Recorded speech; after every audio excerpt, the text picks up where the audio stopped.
Ya, insya Allah bisa ya. Alhamdulillahirrabbilalamin. Pada kesempatan hari ini, alhamdulillah kita dipertemukan dapat berkumpul di sini dalam acara diskusi ilmiah PG PAUD STKIP Muhammadiyah Kuningan. Salawat dan salam mudah-mudahan senantiasa tercurah limpah kepada junjungan kita Nabi Muhammad SAW, kepada keluarganya, kepada para sahabatnya, dan mudah-mudahan kepada kita semua selaku umatnya. Amin ya robbal alamin. Bapak, Ibu, dan seluruh peserta diskusi ilmiah, hari ini kita insya Allah akan sharing ilmu ya dengan 3 narasumber yang alhamdulillah telah ada di tengah-tengah kita semua. Bunda Aan, alhamdulillah, Bunda Yuli, juga Bunda Miss Ibad. Iya ya, alhamdulillahirabbil alamin. Dapat berkumpul dengan kita semua. Untuk acara kali ini sepertinya tidak ada sepatah kata dari lembaga mungkin ya Pak. Pak Erik, mohon maaf, ini akan segera dimulai Pak.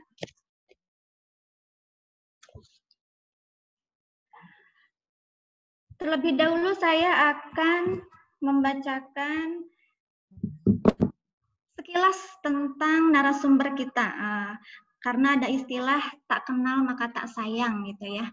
Insya Allah ketiga narasumber kita ini sudah tidak asing lagi bagi kita di dunia kepaudan, khususnya di Kabupaten Kuningan. Untuk narasumber yang pertama ada Bunda Aan. Untuk nama lengkap, nama Hajah Aan Solihati, SPD MA.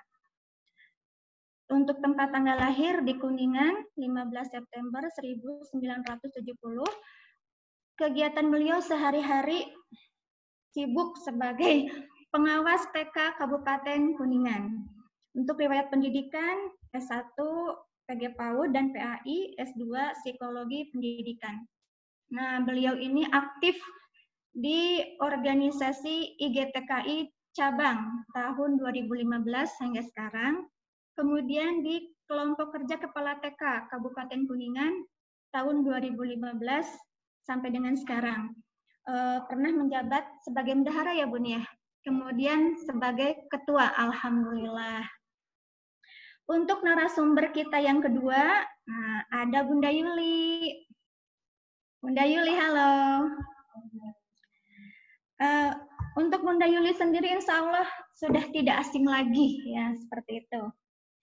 Nama Yuli Pramiati MPD, lahir di Karawang. Wah, di Karawang ya Bun? 25 Juni 1973, pekerjaan beliau sebagai PNS, Kepala TK Negeri Pembina di Ciawi Gebang. Dekat Baso Gesik ya Bun ya? Yang hobi kuliner di sana insya Allah tidak asing lagi ya. Untuk riwayat pendidikan, S1 PAI PG PAUD, S2-nya konsentrasi PAUD. Untuk pengalaman berorganisasi, alhamdulillah ya. Saya lihat ini sebagai sekretaris IGTKI Kabupaten Kuningan, Ketua FKG-PAITK Kabupaten Kuningan, dan Ketua Korwil Ciayu Majakuning FKG-PAITK Provinsi Jawa Barat.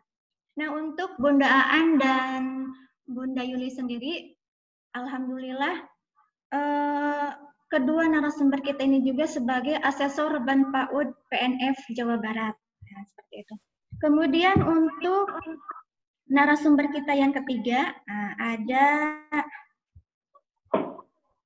Miss Ibad. Nah, ini untuk nama asli, ya, seperti itu ya. Nama Badroni MPD, tetapi lebih dikenal sebagai Miss Ibad. Lahir di Kuningan 14 Juli 1988.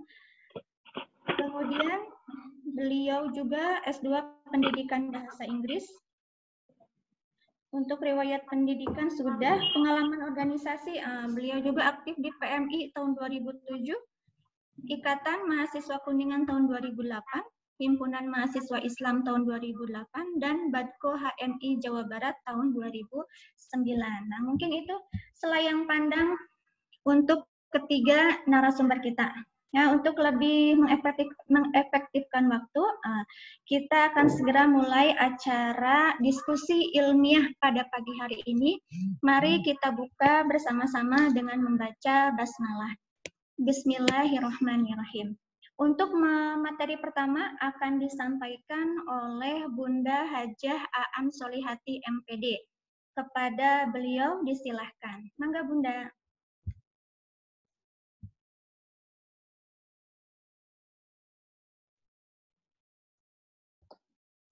Baiklah, bismillahirrahmanirrahim. Assalamualaikum warahmatullahi wabarakatuh. Selamat pagi untuk semuanya. Apa kabar? Sehat semua? Alhamdulillah ya, kita akan berbagi ilmu walaupun dalam keadaan pandemi COVID sekarang ini. Mudah-mudahan kita tidak lepas dari semangat untuk tetap mencari ilmu walaupun hanya lewat online. Baiklah, seperti yang tadi disampaikan. Sebelumnya terima kasih kepada moderator yang telah memberikan kesempatan kepada saya untuk menyampaikan materi tentang pentingnya bermain untuk anak usia dini. Mudah-mudahan sedikit ilmu ini bisa menjembatani ibu-ibu semua bagaimana cara belajar anak di rumah ketika musim COVID sekarang ini. Baiklah.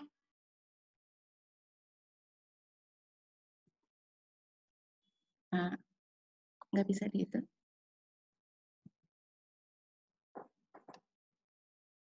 Sebentar ya.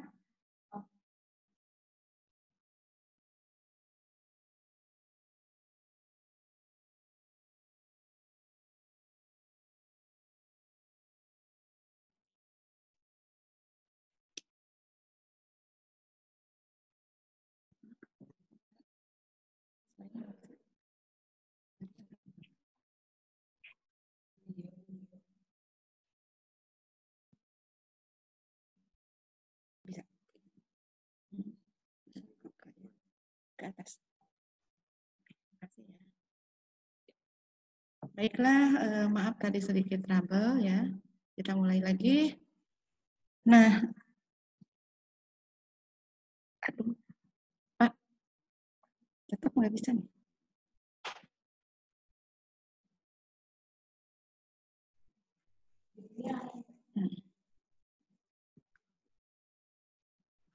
Tadi kan terang. Ada. Langsung kita tarik. Nah, mengapa perlu bermain? Kita perlu mempelajari materi bermain ini. Pentingnya bermain. Nah, contohnya, ketika kau lihat aku duduk di sebuah kursi dan membaca keras-keras di depan penonton hayal, tolong jangan tertawa. Aku hanya bermain karena seperti yang kau lihat. Aku belajar sambil bermain. Aku mungkin menjadi guru suatu hari nanti. Nah, ketika anak ngomong sendiri itu lagi berhayal, jangan pernah diketawakan oleh kita.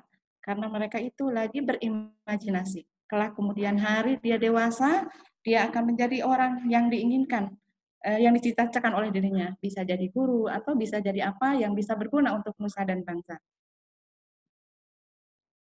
Nah, untuk sekarang, karena pada sekarang ini lagi musim COVID, musim pandemi COVID, maka anak perlu bermain di rumah. Kenapa perlu bermain di rumah?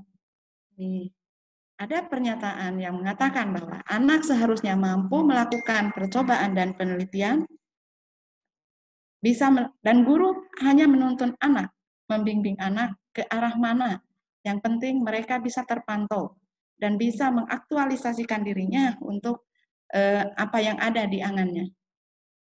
Tantangan pendidikan abad 21 itu harus kritis, kreatif, kerjasama, dan komunikatif. Rumahku, sekolahku. Untuk sekarang karena tahun ajaran baru yaitu mulai tanggal 13 Juli sudah diberlakukan oleh pemerintah, tapi untuk proses belajar mengajar untuk KBM tetap dilaksanakan belajarnya dari rumah. rumah menjadi tempat anak bermain, optimalisasi peran keluarga sebagai pendidik dan peran yang paling utama. Meningkatkan kepedulian dan tanggung jawab bersama antara satuan pendidikan dan keluarga, mendorong penguatan pendidikan karakter anak, dan adanya keterpaduan antara yang dilakukan di satuan PAUD, center base, dan di rumah atau home base.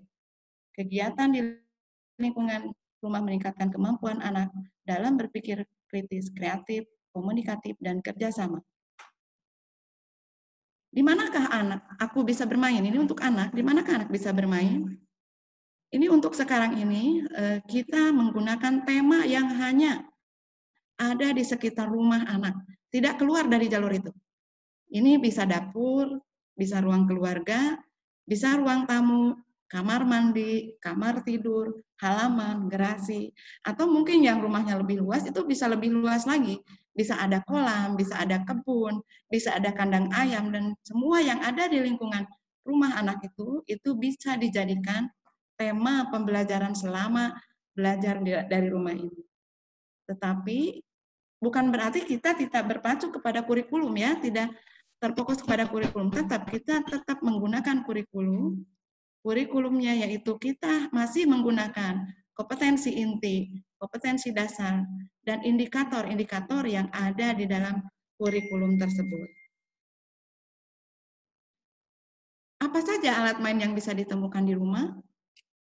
Seperti apa ya? Di sini sudah terlihat jelas di gambar. Di sini ada bumbu dapur, ada rempah-rempah, ada alat-alat dapur, juga ada alat-alat yang ada di kamar mandi. Semuanya bisa digunakan untuk bermain. Karena dari bermain ini akan mendapatkan sebuah ilmu pengetahuan. Anak ini masanya masa bermain, jadi bermain itu adalah belajar untuk anak usia dini. Nah, manfaat lain dari bermain, yang satu, pertama mengembangkan berbagai aspek perkembangan anak, yaitu semua aspek yang ada yang harus dikembangkan pada diri anak itu. Ada 6 aspek dalam pendidikan anak usia dini. Nilai agama dan moral, nilai bahasa, kognitif, seni, fisik motorik, dan sosial emosional. Itu semua harus berkembang, walaupun hanya satu materi yang diberikan kepada anak, satu kegiatan, cukup dalam pembelajaran di rumah itu, satu kegiatan bisa diberikan kepada anak. Tetapi dari satu kegiatan bisa mengembangkan berbagai aspek perkembangan yang ada pada anak. Yang selanjutnya yaitu mengembangkan inquiry, mengembangkan imajinasi dan kreatif, juga mengajarkan anak untuk bertanya. Nah, dapur tempat bermain. Bahan yang ditemukan di dapur itu banyak sekali ya. Di sini ada seperti yang dilihat di gambar, ada rempah-rempah juga, ada cabai, ada kunyit, ada salam, ada cengkeh, dan berbagai macam yang ada di dapur. Kegiatan main ini ya satu untuk mengasah petualangan indera. Berarti indera di sini bukan si indera ya, tetapi indera di sini yaitu petualangan panca indera yang harus anak pelajari. Panca indera itu berarti ada 5. Saudara-saudara pasti paham lah untuk panca indera. Terus di sini juga ketika dengan alat yang ada di dapur ini, anak senang untuk menumbuk bumbu. Bisa mengurutkan, di sini berarti mengurutkan bisa masuk ke dalam kognitif. Di sini juga ada kaleng raba, berarti kaleng raba ini mengasah panca indera yaitu tentang peraba ya. Itu berarti kulit. Nah, juga di sini ada lada menari. Lada menari bisa, maksud lada menari itu ketika ditumbuk atau apa itu lada akan berpindah ke sana ke sini ya. Membuat wedang segar, kelompok bumbu dan bisa ditimbang. Barangkali di rumah tidak ada timbangan, boleh juga menggunakan takaran. Takaran di sini bisa berupa sendok, bisa berupa gelas. Jadi tidak terfokus kepada timbangan digital atau timbangan manual yang ada huruf-hurufnya. Juga di sini bisa mempelajari huruf angka apa saja yang bisa dilihat. Contohnya dari bumbu ya, biasanya kan ada tulisan di pembungkusnya, misalnya ada lada, di situ ladaku. Bisa juga saudara-saudara ajarkan kepada anak bahwa ini adalah tulisan ladaku. Aku bisa membuat juga alat musik dari benda-benda yang ada di dapur ini, dari bumbu dapur ini. Apa alat musiknya? Bisa aja lada atau merica dimasukkan ke dalam gelas atau botol yang ada di dapur. Jadi tidak usah mencari-cari ke toko dulu. Gunakanlah alat yang ada di sekitar dapur. Yang selanjutnya, dari alat dapur juga dari masakan atau buah-buahan yang ada di rumah itu bisa kita ajarkan kepada anak kita dengan suaraku dan tebaklah, ayo cari pasanganku. Misalnya, contoh pasanganku. Ada serok, pasangannya dengan apa ya? Biasanya pasangannya serok itu dengan kuali ya. Kalau sindu itu pasangannya dengan panci. Kita bisa memasang pasangan, itu adalah salah satu bagian kognitif yang bisa diajarkan untuk anak usia dini. Terus bentuk aku sesuai idemu, silahkan dibentuk, menyusun wadah. Bisakah menyusun wadah? Bisa. Dari yang terkecil sampai yang terbesar, itu masuk ke dalam kognitif. Juga ke dalam matematika, anak bisa berhitung. Aku bisa membuat alat musik dari sana. Kok bisa ya jadi membuat alat musik? Bisa aja. Semua benda yang disentuh atau diketuk-ketuk itu akan menimbulkan musik atau bunyi. Jadi musik itu tidak usah menggunakan saja organ, seruling, kalau memang tidak ada. Tapi kita gunakan alat-alat yang ada di dapur supaya anak akan lebih paham dengan alat-alat yang ada di sekitar rumahnya. Dari buah-buahan, dari sayuran, apa yang bisa dipelajari dari buah-buahan dan sayuran? Segala macam dari buah-buahan dan sayuran itu semuanya bisa dipelajari. Nah, di sini aku bisa bermain di ruang makan. Kok bisa ya di ruang makan dipakai bermain? Bisa, asalkan saudara-saudara tidak ribet, tidak usah khawatir dengan anak-anak yang bermain di ruang makan. Takut pecahlah, takut inilah. Tapi kita sebagai orang tua dan orang dewasa mampu mengarahkan dan membimbing mereka supaya lebih baik. Di sini contohnya di ruang makan kita temukan ada meja, ada kursi, ada piring, juga ada lap makan. Dari sini juga bisa diajarkan bagaimana dengan bahasanya. Kita tanyakan kepada anak-anak, ini bentuknya apa? Itu berarti masuknya ke kognitif. Ini lap tangan ini bentuknya apa? Nah, dari lap tangan juga bisa dijadikan bentuk seni. Kita mengajarkan fisik motorik, yaitu motorik halus, yaitu dengan melipat. Dari sebuah benda itu bisa mengandung aspek perkembangan, yaitu 6 aspek perkembangan yang harus dikembangkan kepada diri anak. Nah, asiknya bermain di ruang keluarga. Nah, di ruang keluarga ini kan bermacam-macam ya. Ini yang di sini, yang ada di gambar hanyalah contoh kecil. Karena kan tidak semua anak, semua orang tua memiliki alat ini. Tapi kita gunakan alat yang ada di ruang keluarga itu. Apa saja sih yang ada di ruang keluarga?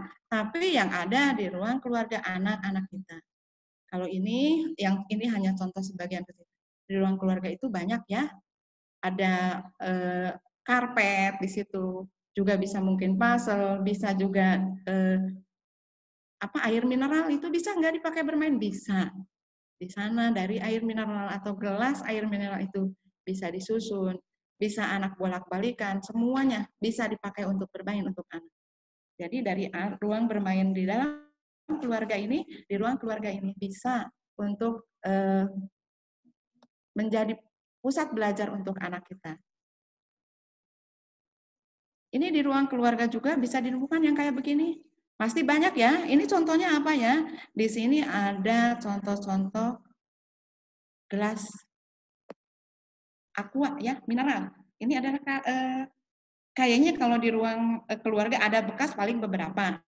Tapi biasanya kebanyakan air aqua yang masih penuh. Bisakah kita pakai bermain? Bisa. Ini adalah salah satu bentuk contoh yang disusun oleh anak kita dari aqua yang ada itu, dari gelas aqua itu bisa disusun menjadi sebuah menara. Nah, di sini adalah lagi menciptakan konstruksi untuk anak.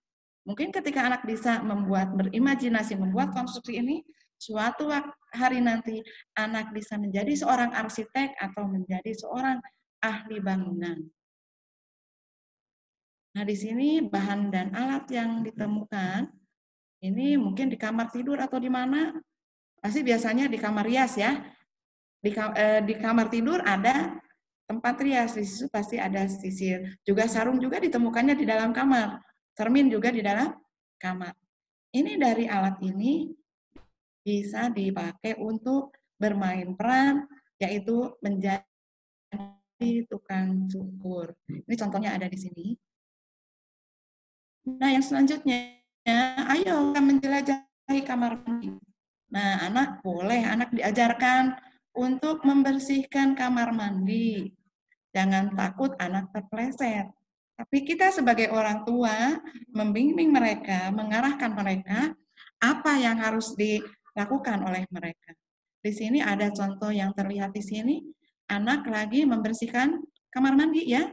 Pasti ketika membersihkan kamar mandi itu ada sabun atau apa sikat yang dipakai untuk membersihkan. Tapi hati-hati ketika kita mengajarkan anak untuk membersihkan kamar mandi, kita awasi. Karena apa? Dengan menggunakan sabun, ruangan akan menjadi licin. Nah, ketika licin di sini, takut anak terjatuh atau bagaimana. Jadi kita tetap orang dewasa atau orang tua tetap membimbingnya.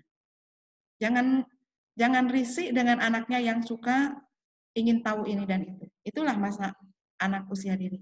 Mereka keingintahuannya besar sekali untuk mengetahui apa yang terjadi di lingkungan keluarganya. Nah, di sini banyak sekali ya yang bisa dipelajari dari mulai sabun untuk kamar mandi, ada penyikat, ada sikat gigi ya. Terus di dalam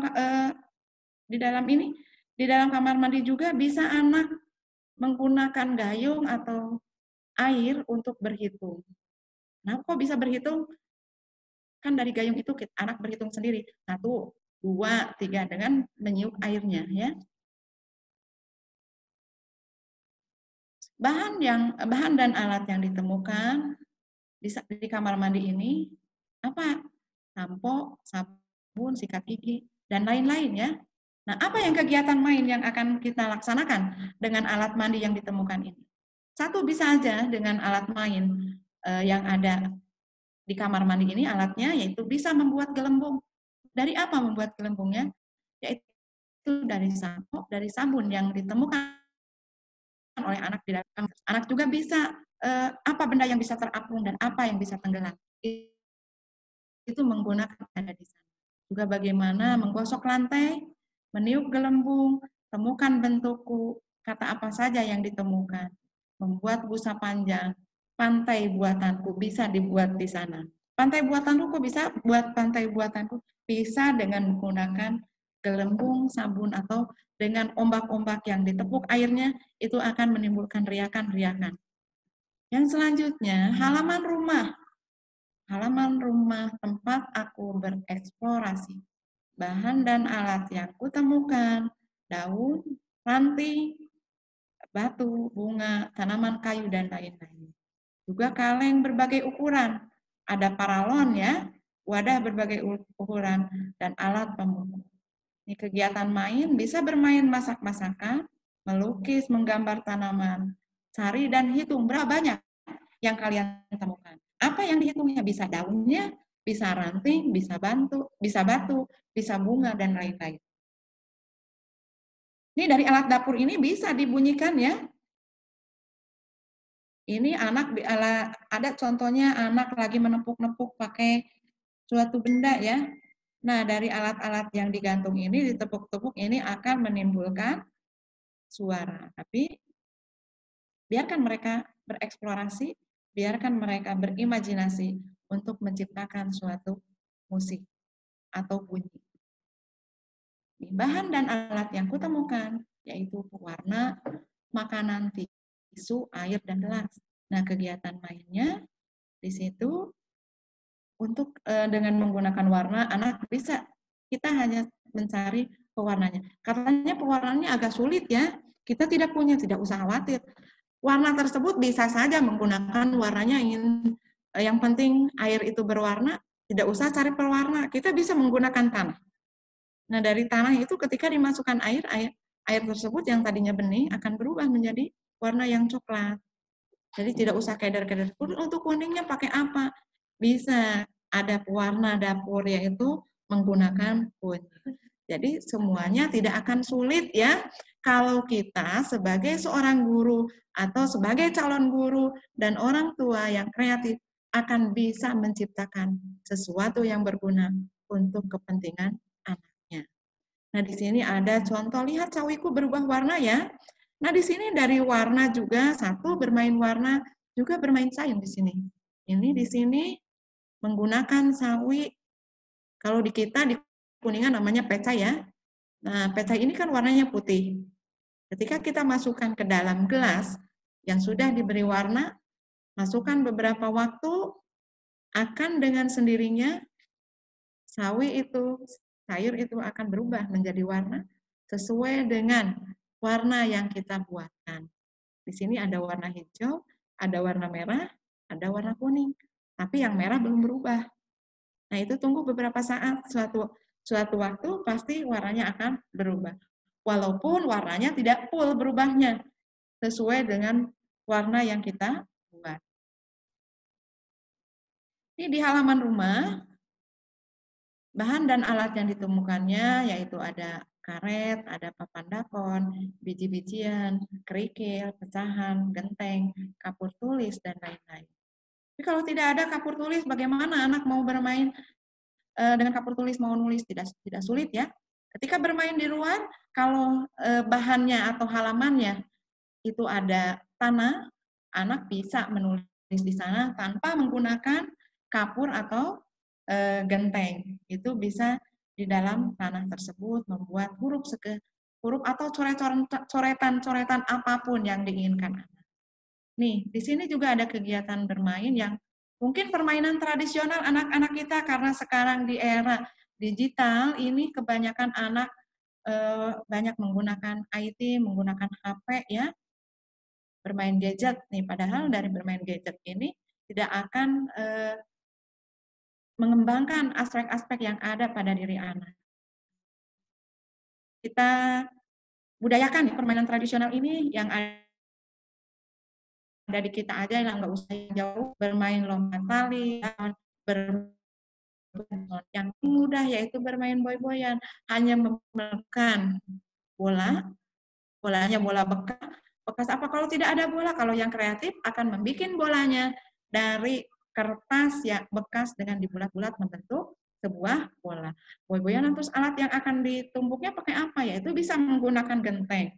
Genteng di sini bukan berarti genteng yang bekas, genteng yang masih bekas, tapi pecahan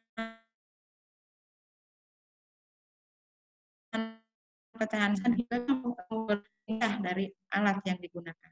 Ini benda daur ulang, bisakah kita menggunakan benda daur ulang? Bisa ya, temukan dan ajak anak untuk berkeliling di sekitar rumah untuk mencari benda-benda yang sudah tidak dipakai. Saya yakin kalau ibu-ibu dan saudara-saudara ini dan sebagai calon guru, ini pasti akan menjadi seorang pemulung. Tapi pemulung di sini adalah pemulung intelek ya, bukan pemulung asal pemulung.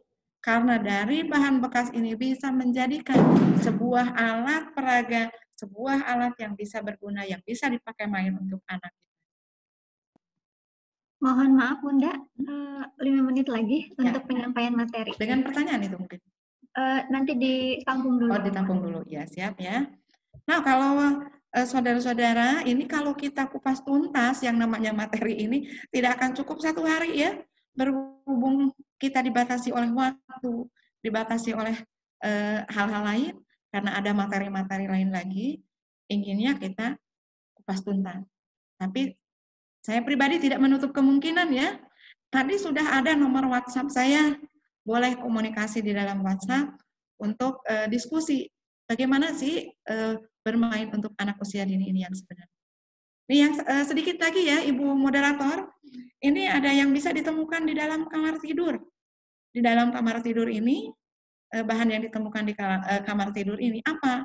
Bisa ditemukan selimut, bisa ditemukan bantal, gantungan, lemari, tempat tidur, benda lainnya yang ada di kamar tidur. Nah, bagaimana untuk anak supaya bermain? Biarkan anak bermain, membereskan tempat tidurnya sendiri. Tapi hasilnya, kita jangan melihat hasil yang diciptakan oleh anak ya, tapi kita melihat prosesnya, proses yang dilakukan oleh anak kita. Anak sudah bisa melipat, sudah bisa membereskan selimut walaupun tanpa sempurna, jangan pernah ada kata yang keluar, yang terucap dari kita yaitu, kok membereskannya seperti itu, kok melipatnya seperti itu, tidak seperti itu. Apapun yang dilakukan oleh anak kita, pujilah mereka, supaya mereka bersemangat untuk mengerjakan hal-hal seperti itu. Lambat laun, dengan terus diajarkan, pasti anak akan bisa membereskan, akan bisa melipat, akan bisa membereskan tempat tidur dengan sempurna. Jadi jangan berharap apa yang dilakukan oleh anak didik kita sesuai dengan apa yang diinginkan. Tapi yang akan kita temukan di sini adalah proses anak untuk menuju ke sana. Ini gunakanlah ya pertanyaan-pertanyaan terbuka. Ini ada di sini materinya. Apa sih pertanyaan-pertanyaan terbuka ini? Jadi maksud pertanyaan terbuka, jangan pertanyaan-pertanyaan yang membuat anak menjadi tertutup imajinasinya untuk mengeluarkan apa yang ada di dalam benak. Ini contoh-contohnya. Yang paling utama, bersikaplah sabar dan suportif ya untuk mendidik anak kita. Karena anak usia dini itu butuh kesabaran yang luar biasa. Nah, di sini juga banyak ya mahasiswa-mahasiswa calon guru di sini. Kalau tidak bisa sabar, tidak usah jadi guru pendidikan anak usia dini. Sulit ya. Tapi kalau kita menjalankannya dengan baik dan kita mau untuk mencari ilmunya, kita akan enjoy untuk melaksanakan kegiatan. Nah, kami di sini juga yang akan jadi narasumber ini semuanya bergelut dengan pendidikan anak usia dini. Nih, contoh bermain kegiatan di rumah juga banyak ya. Biarkan anak ikut memotong-motong apa yang dilakukan oleh orang tuanya. Jangan pernah dilarang. Tapi kita bimbing dan arahkan supaya mereka tidak terjadi kecelakaan atau bahaya. Yang paling utama orang tua dan kita tidak usah risihkan dengan apa yang dilakukan oleh anak. Nih, di sini ada pandai bertanam dan segala macam yang bisa dilakukan oleh anak didik, anak kita di rumah. Ini contoh-contohnya ya Bu. Mudah-mudahan apa yang saya berikan sedikit tidaknya bisa membuka wawasan Ibu bagaimana cara memberikan pendidikan untuk anak usia dini selama pandemi ini. Gunakanlah tema-tema yang ada di sekitar rumah. Bukan berarti jangan menggunakan tema lain ya. Tema yang ada di kurikulum ketika memang sesuai, sedikit tidaknya bisa digunakan untuk menuju ke sana. Nanti mungkin dari apa yang ditemukan di dalam rumah bisa menjadikan sub-sub temanya. Mungkin itu Ibu Moderator cukup. Ya. Kalau ada pertanyaan nanti akan ditampung oleh Ibu Moderator. Kurang langsung pertanyaan nanti dijawab di sini. Iya, Bu. Boleh. Terima kasih kepada Bunda Aan atas materinya. Mohon maaf kepada seluruh peserta diskusi ilmiah karena waktu kita terbatas dan narasumber kita ada 3. Jadi untuk pemaparan materi dibatasi sekitar 25 sampai 30 menit saja. Untuk pertanyaan, silahkan bagi para peserta diskusi ilmiah yang mempunyai pertanyaan terkait dengan materi yang disampaikan pada pagi hari ini, silahkan dapat mengajukan pertanyaan di kolom chat. Nah, nanti akan kami pilih pertanyaan yang misalnya ada yang sama, nanti akan kami pilih. Untuk materi yang kedua, insya Allah akan disampaikan oleh Bunda Yuli terkait dengan pentingnya akreditasi lembaga PAUD. Pada Bunda Yuli, disilahkan.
Kepada para peserta diskusi ilmiah, bagi yang ingin bertanya, silahkan dapat ditulis di kolom chat dengan menuliskan nama, kemudian pertanyaannya ditujukan kepada siapa dan pertanyaannya apa.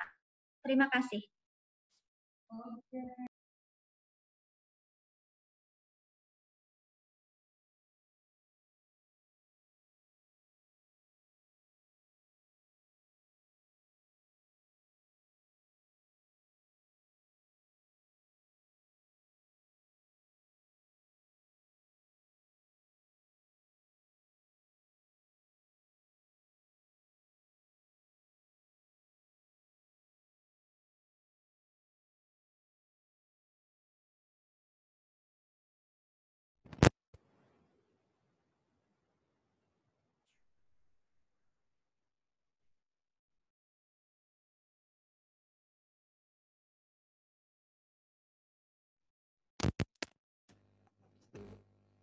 Cek, cek. Masuk ya. Oke, bismillahirrahmanirrahim. Assalamualaikum warahmatullahi wabarakatuh. Selamat pagi buat semuanya. Selamat berjumpa di kegiatan pada hari ini. Alhamdulillah bisa bertemu ya dengan teman-teman yang hadir pada hari ini dari narasumber dan juga para calon guru. Ini datang dari berbagai perguruan tinggi tidak? Tidak ya? Oh ada. Ya, salam kenal. Di sini di slide pertama tak kenal maka tak sayang. Di sini kita perkenalkan, namun sebelumnya diucapkan terima kasih kepada Ibu Moderator untuk waktunya. Nama sudah jelas di sini Yuli Pramiati. Kebetulan aktivitasnya sebagai PNS Kepala TK Negeri Pembina Ciawi Gebang. Juga aktif sebagai pelatih PAUD di Asesor Ban PAUD Jabar, Sekretaris IGTKI, Ketua FKGPI TK Kabupaten Kuningan, dan Ketua Korwil di FKGPI TK Provinsi Jawa Barat. Jadi semuanya berbau-bau TK nih. TK ini kan berarti masuknya ke ranah pendidikan anak usia dini. Nah, ini nomor handphonenya juga ada di situ. Silakan boleh dicatat. Kalau ada apa-apa, nanti kita bisa sharing sama-sama. Baik teman-teman, kita lanjutkan. Di sini diberikan materi tentang akreditasi ya. Ya, akreditasi. Kita awali dengan pemetaan mutu dan akreditasi PAUD pada PAUD dan PNF.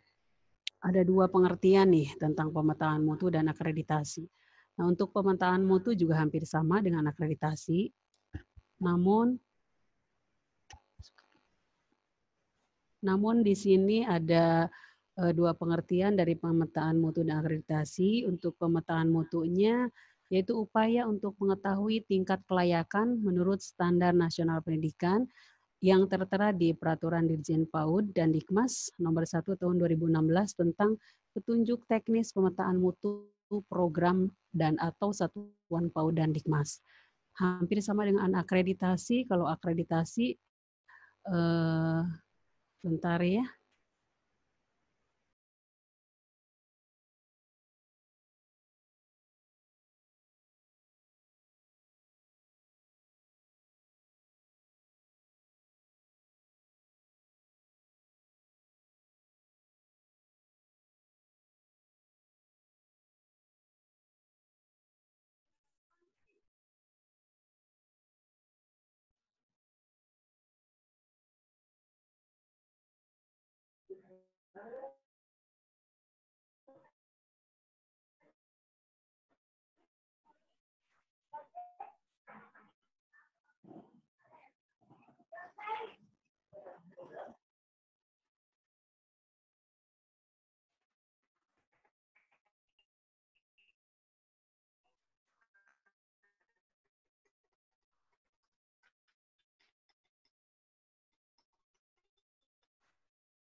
Oke, mohon maaf ya teman-teman, ada sedikit trouble. Kalau urusan dengan IT biasa seperti itu. Untuk akreditasi sendiri, yaitu satuan yang mengajukan permohonan akreditasi sesuai mekanisme dari Ban PAUD dan PNF. satuan pendidikan dalam bentuk lembaga kursus dan lembaga pelatihan, kelompok belajar, pusat kegiatan belajar masyarakat, bisa majelis taklim, juga pendidikan anak usia dini di jalur formal dan non formal. Gitu. Selanjutnya,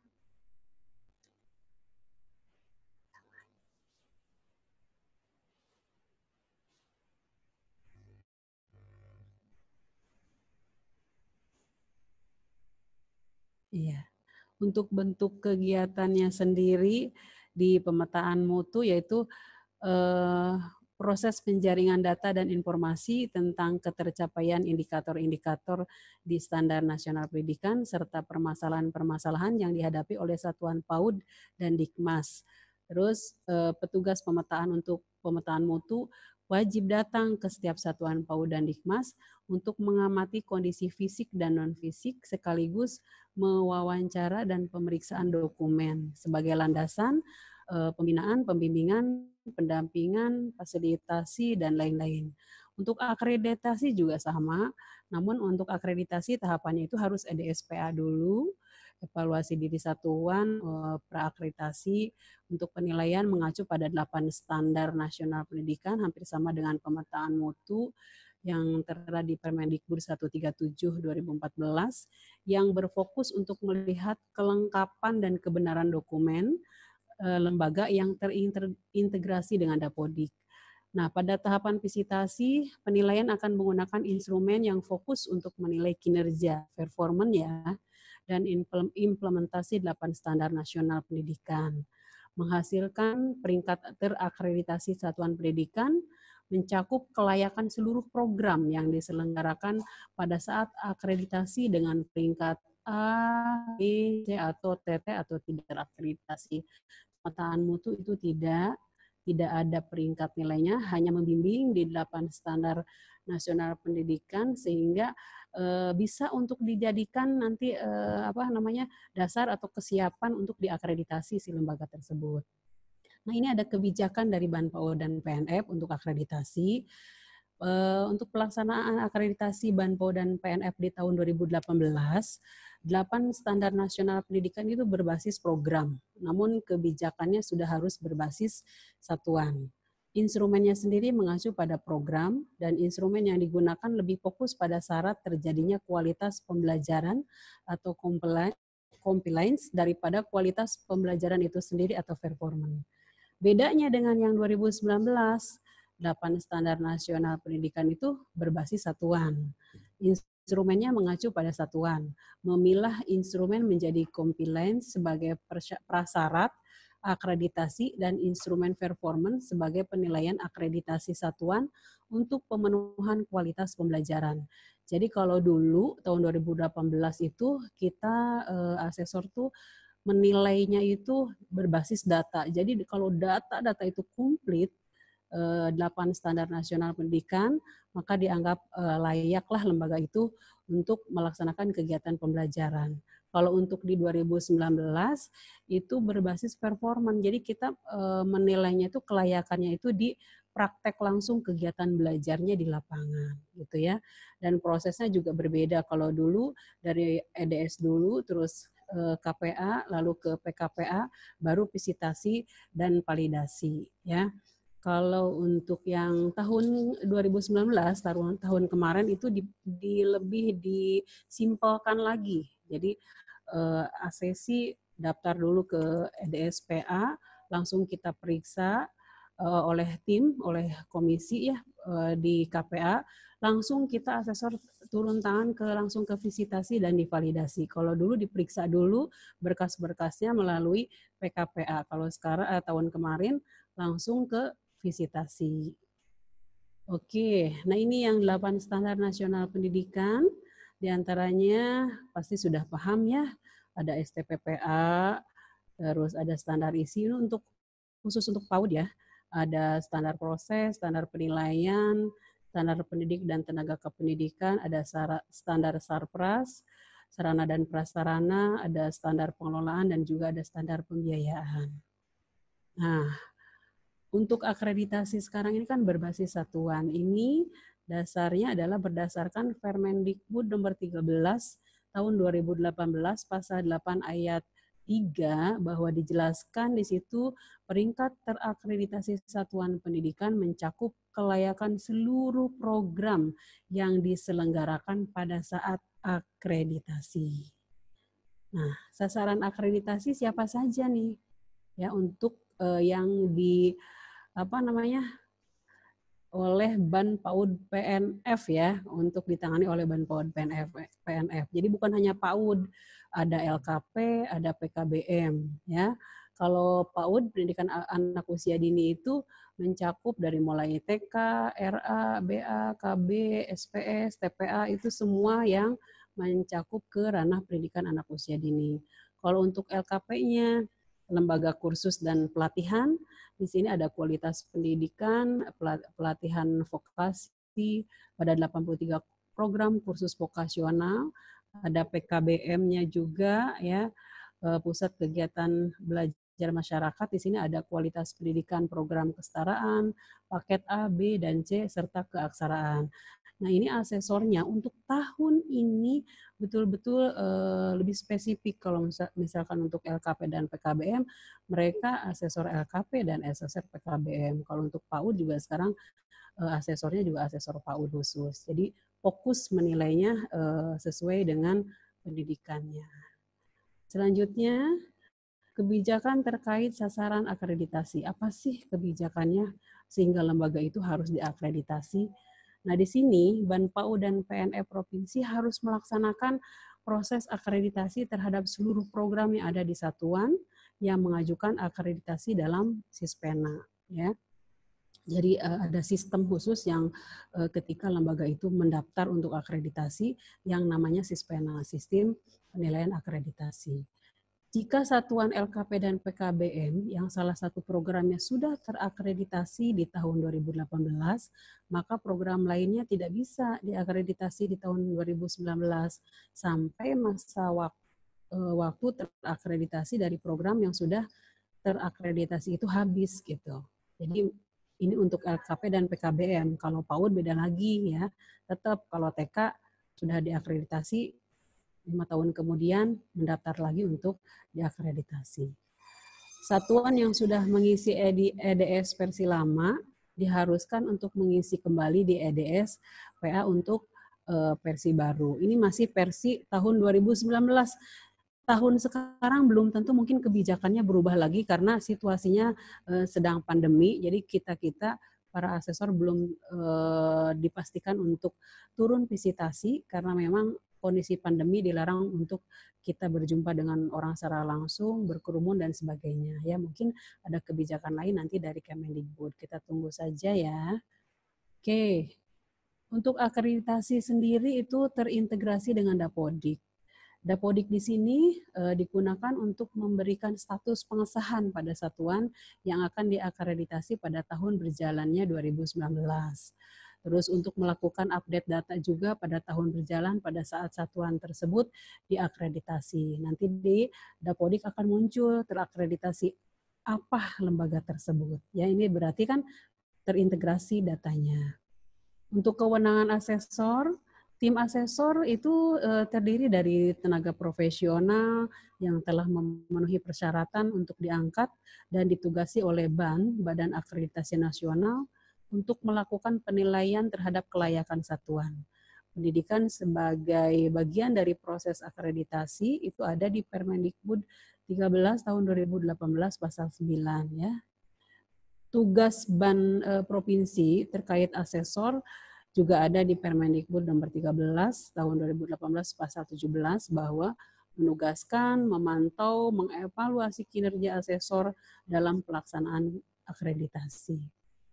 Nah, dalam melaksanakan tugas BAN provinsi untuk melakukan sosialisasi kebijakan BAN kepada instansi pemerintah terkait penyelenggara pendidikan, satuan pendidikan, dan masyarakat, serta melakukan pembinaan dan sosialisasi aplikasi sistem penilaian akreditasi, beberapa asesor dilibatkan untuk proses sosialisasi tapi bukan pembinaan, karena kita tidak punya hak untuk membina asesor itu ya.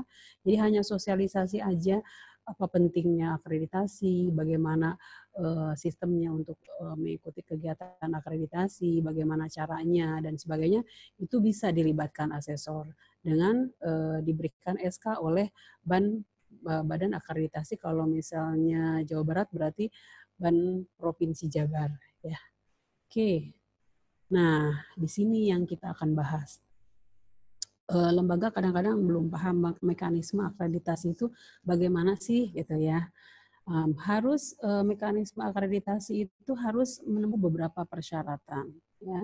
Di antaranya tahapan akreditasi itu ada klasifikasi permohonan akreditasi. Kita membuat permohonan lembaga, lalu setelah ada permohonan masuk ke sistem pendaftaran namanya Sispena. Kalau sudah oke, masuk data ke bank, nanti akan ada jadwal visitasi ke para asesor. Kalau sudah dikunjungi, divisitasi, lalu hasilnya akan divalidasi oleh para asesor pilihan, di mana nanti hasil tersebut layak tidakkah lembaga tersebut ketika divisitasi mendapatkan nilai tersebut. Setelah itu diverifikasi pula oleh asesor juga yang dipilih khusus untuk memeriksa tentang kelayakan ketika divalidasi mendapatkan nilai, terutama ini untuk nilai-nilai yang terakreditasi A, ya. Nah, barulah penetapan hasil akreditasi. Apa itu? Jadi kalau misalkan setelah diverifikasi oke, terus nilainya juga cocok, baru ditetapkan nilai akreditasinya. Nah, untuk yang EDSPA-nya sendiri mengacu pada Standar Nasional Pendidikan untuk melihat kelengkapan dan kebenaran dokumen lembaga yang terintegrasi dengan Dapodik. Nah, ini kan ketika dimasukkan ke Sispena, ya kita daftar, benar tidaknya nanti kebenaran itu akan terlihat di saat kita turun ke lapangan itu untuk visitasi. Nah, visitasi untuk melihat kinerja lembaga ketika data-datanya sudah lengkap, kita visitasi, kita harus melihat langsung ke lembaga, ya, menggunakan instrumen penilaian akreditasi. Karena sekarang kan penilaian itu berbasis praktek, ya, pembelajaran di dalam kelas dari mulai anak-anak datang, penjemputan sampai anak-anak pulang, itu yang kita full nilai dengan menggunakan instrumen penilaian akreditasi, ya, yang selalu disingkat IPA, yang di dalamnya ada indikator-indikator yang sesuai dengan apa yang harus kita nilai ke anak-anak usia dini. Untuk syarat umumnya, lembaga harus memiliki NPSN, yaitu nomor pokok Satuan Pendidikan Nasional, dan harus mengisi Dapodik. Ini udah otomatis, ya, yang memiliki NPSN berarti punya izin operasional dan pasti harus masuk atau mengisi Dapodik. Terus mengajukan permohonan akreditasi kepada Banpaud PNF melalui sistem penilaian akreditasi tadi yang dinamakan dengan Sispena PAUD dan PNF. Selanjutnya memiliki izin penyelenggaraan, izin operasional, izin pendirian program yang diajukan akreditasinya dari Dinas Pendidikan, kabupaten atau kota atau Kemenag, ya, UPT perizinan atau lembaga pemerintah lainnya yang berwenang serta masih berlaku. Biasanya sistem suka tidak mau menerima kalau izin operasionalnya sudah kadaluarsa, gitu ya. Terus untuk satuan wajib mengajukan semua program yang diselenggarakan sesuai Dapodik. Untuk persyaratan khususnya, terutama untuk PAUD nih, kita kan calon-calon guru PAUD, ketika mau akreditasi, kita harus melihat apakah jumlah lembaganya memiliki minimal 10 anak pada tahun ajaran terakhir. Nah, kalau memang punya 10 anak, bisa untuk diajukan akreditasi. Lalu minimal memiliki satu pendidik atau kepala satuan yang memiliki sertifikat kompetensi di bidang PAUD yang ditunjukkan dengan sertifikat mengikuti diklat. Nah, kalau tahun-tahun sebelumnya itu wajib harus ada salah satu di antaranya S1 PAUD. Kalau untuk yang terbaru kemarin 2019, boleh, akan tetapi harus memiliki sertifikat diklat PAUD. Itu untuk yang kelompok bermain, yang non formal, ya. Kalau untuk formal, taman kanak-kanak, itu wajib harus ada S1 PAUD. Dan untuk TK memang harus 1 PAUD gurunya gitu kan. Nah, selanjutnya harus memiliki kurikulum tingkat satuan pendidikan KTSP yang dikembangkan oleh satuan masing-masing. Tadi syarat umum. Untuk syarat khususnya, jumlah peserta didik minimal 20 orang per tahun, kumulatif semua program. Ini untuk LKP ya, mohon maaf. Tadi untuk PAUD, ini untuk LKP, nanti kita lewat saja mungkin. Untuk PKBM juga kita lewat ya, karena kita fokusnya di PAUD ya. Ya. Oke, untuk mekanisme akreditasi sendiri, dari mulai EDSPA itu mengacu pada standar nasional pendidikan untuk melihat kelengkapan dan kebenaran dokumen lembaga yang terintegrasi dengan Dapodik. Ya, jadi data-datanya dilihat, datanya diperiksa. Kalau sudah oke, baru kita turun ke visitasi untuk melihat kinerja lembaga dengan menggunakan instrumen penilaian akreditasi tadi yang dinamakan dengan IPA. Nah, ini mekanismenya agak jelimet sih kalau digambar ya, tapi intinya mulai dari satuan pendidikan dulu daftar ke Sispena ya kan, dengan menggunakan user dan password NPSN. Lalu di situ mengisi evaluasi diri satuan yang sudah ditentukan apa saja poin-poinnya yang ada di Sispena. Selanjutnya akan diinput oleh pihak BAN-PAUD, lalu akan di cross check juga oleh sekretariat BAN-PAUD menyeleksi satuan pendidikan siap tidaknya sesuai dengan dokumen yang diupload. Selesai itu kalau memang sudah layak, barulah ada penilaian di sini data-datanya. Kalau sudah layak nanti akan ditugaskanlah para asesor sesuai jadwal yang sudah ditentukan oleh BAN. Terus sampai ke visitasi, selesai visitasi baru divalidasi hasilnya, lantas diverifikasi dan barulah ada penetapan satuan akreditasi. Ya, ini boleh sama seperti tadi dari mulai asesi ya sampai ke asesor visitasi sehingga pada akhirnya mendapatkan sertifikat akreditasi. Nah, untuk tahapan akreditasi BAN-PAUD ini sama seperti tadi yang diungkapkan ya, dari asesi dulu terus sampai ke visitasi, hasil akreditasi sehingga mendapatkan sertifikat elektronik yang bisa di-print langsung sendiri. Dan ingat, untuk akreditasi ini adalah gratis dari tahun sebelumnya sampai tahun 2019 itu tidak dipungut biaya ya. Kalau untuk tahun 2020 kali ini belum ada keputusan dari pihak kementerian sendiri. Oke, untuk kebijakan terkait pengembangan instrumennya. Instrumen akreditasi BAN-PAUD dan PNF itu dikembangkan dan digunakan mulai tahun 2019. Tahapan EDSPA mengacu pada 8 standar nasional pendidikan yang berfokus untuk melihat kelengkapan dan kebenaran dokumen lembaga yang terintegrasi dengan Dapodik. Tahapan visitasinya akan menggunakan instrumen yang fokus untuk menilai kinerja atau performance dan implementasi 8 standar nasional pendidikan. Masa berlaku akreditasi sampai kapan sih? Nah, di sini ada ketentuannya ya untuk masa berlaku akreditasi itu. Akreditasi pada program dan satuan PAUD dan PNF itu berlaku 5 tahun. Status tidak terakreditasi atau yang dikenal dengan TT dapat mengajukan kembali permohonan di tahun berikutnya. Nah, kalau untuk program dan satuan pendidikan wajib mengajukan permohonan untuk diakreditasi kembali kepada BAN-PAUD itu paling lambat 6 bulan sebelum masa berlaku akreditasi berakhir. Jadi 4 bulan dikurangi 6 bulan, 5 tahun, mohon maaf.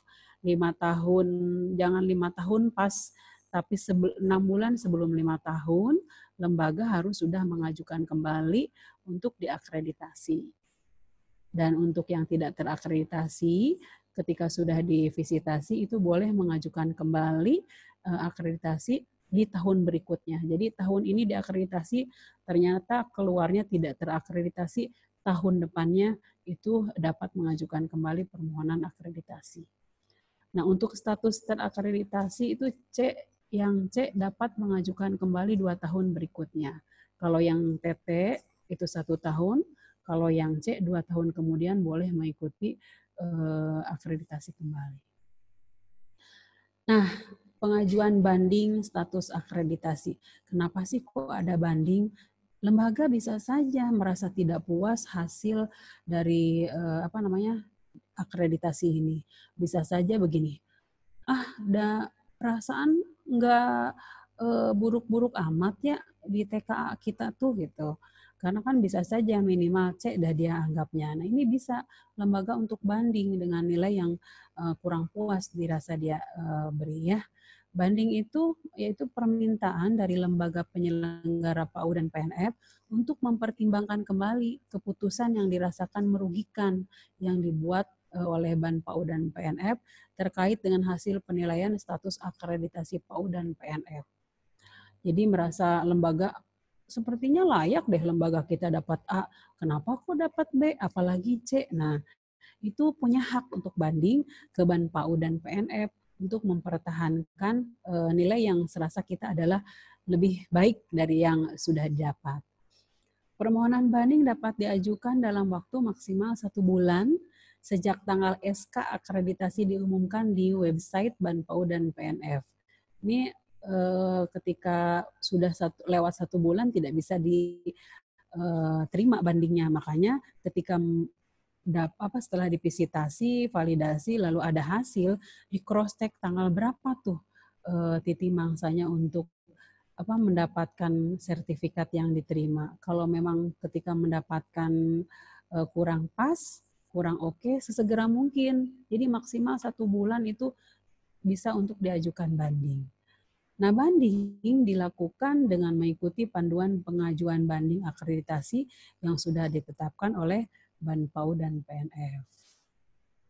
Nah, ini bisa dilihat capaian akreditasi di tahun 2014 sampai 2018 sudah luar biasa meningkat ya. Jadi lembaga-lembaga sudah banyak menyadari bahwa kelayakan untuk terus mengikuti lembaga supaya lebih baik lagi itu mereka harus mengajukan akreditasi. Di sini di tahun 2014 sampai 2018 itu yang terakreditasi sudah 2.328 ya. Jadi total dari semuanya ini ada 2.442. Untuk yang 2018 PAUD sendiri itu yang mendapat nilai A itu udah 2.183, yang B sudah banyak sekali 17.825, yang C 10.126 dan yang TT 107. Jadi di sini juga udah terlihat kenaikan tingkat kesadaran lembaga untuk akreditasi. Sama halnya dengan LKP juga sama, kenaikannya luar biasa, PKBM juga. Nah ini strateginya nih, strategi pencapaian target kuota terakreditasi itu atas kerjasamanya dengan PP atau BP Paudikmas, Dinas Pendidikan, organisasi mitra, mungkin organisasi mitra PAUD itu ada IGRA, Himpodi, ada IGTKI, juga dengan Kementerian Agama, RA dan PKPPS. Dan ini pencapaian untuk target kuota ini harus kerjasama dengan pihak-pihak yang ada di sini gitu. Jadi target akreditasi yang ditetapkan merupakan hasil sinergi dengan PDSPK, Emis Kemenag dan juga Dinas Pendidikan. Ya, jadi satuan pendidikan tidak jalan sendiri. Mereka juga rekrutmennya, misalnya kalau untuk taman kanak-kanak dengan Dinas Pendidikan, kelompok bermain juga Dinas Pendidikan, rekrutmennya oleh dinas-dinas terkait yang ada di sini. Nah, untuk link simulasi EDSPA mungkin sekarang udah belum bisa diaktifkan kembali karena memang tadi yang saya katakan bahwa untuk di tahun ini belum ada keputusan bagaimana melaksanakan akreditasi. Karena kondisi pandemi, kami masih belum ada instruksi apapun dari pihak kementerian. Cuman dalam hal ini ada gambaran tersendiri bahwa betapa pentingnya akreditasi itu, terutama untuk lembaga pendidikan anak usia dini. Karena hal ini harus dilakukan untuk melihat parameter atau kondisi mutu atau kualitas pendidikan anak usia dini kita di lembaga, gitu ya. Karena jangan sampai terjadi lembaga-lembaga yang ilegal itu. Kalau misalnya sudah terakreditasi kan otomatis sudah terkontrol tuh 8 standar nasional pendidikannya. Kalau tidak diakreditasi, siapa tahu anak yang harusnya mereka apa yang dikatakan tadi materi Bunda Hajaan, anak bermain, bergembira, itu ya pembelajarannya melalui bermain, ini dilakukan dengan calistung misalnya, membaca, menulis, berhitung secara langsung, didoktrin seperti anak-anak SD gitu ya. Nah, tapi kalau diakreditasi akan terkontrol. Makanya tadi untuk akreditasi yang tahun 2019 kemarin itu berbasis performance. Jadi kita melihat langsung dari pertama penjemputan sampai akhir itu proses penilaian yang betul-betul kita pantau gitu. Karena memang kualitas pendidikan itu dilihat ketika guru-guru PAUD itu bagaimana cara mengajarkan ke anak dengan baik dan benar. Oke, itu barangkali Ibu Moderator sekilas tentang akreditasi. Mudah-mudahan bisa sedikit dipahami oleh para calon guru bahwa betapa pentingnya kita harus mengakreditasi lembaga. Terima kasih, kurang lebihnya mohon maaf. Barangkali ada pertanyaan nanti bisa disampaikan oleh moderator. Assalamualaikum warahmatullahi wabarakatuh. Waalaikumsalam warahmatullahi wabarakatuh. Terima kasih kepada Bunda Yuli atas materinya yang sangat luar biasa seputar pentingnya akreditasi.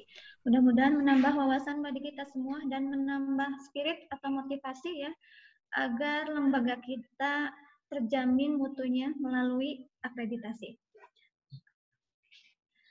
Untuk materi ketiga, kita akan mengundang Miss Ibad. Tapi sebelumnya kembali saya ingatkan atau saya umumkan kepada seluruh peserta diskusi ilmiah PG PAUD STKIP Muhammadiyah Kuningan, bagi yang akan mengajukan pertanyaan, silahkan untuk mengajukan pertanyaan di kolom chat. Dituliskan pertanyaannya untuk siapa, serta dari siapa, dan pertanyaannya apa. Terima kasih. Untuk materi selanjutnya akan disampaikan oleh Nitibad. Kepada Nitibad dipersilahkan.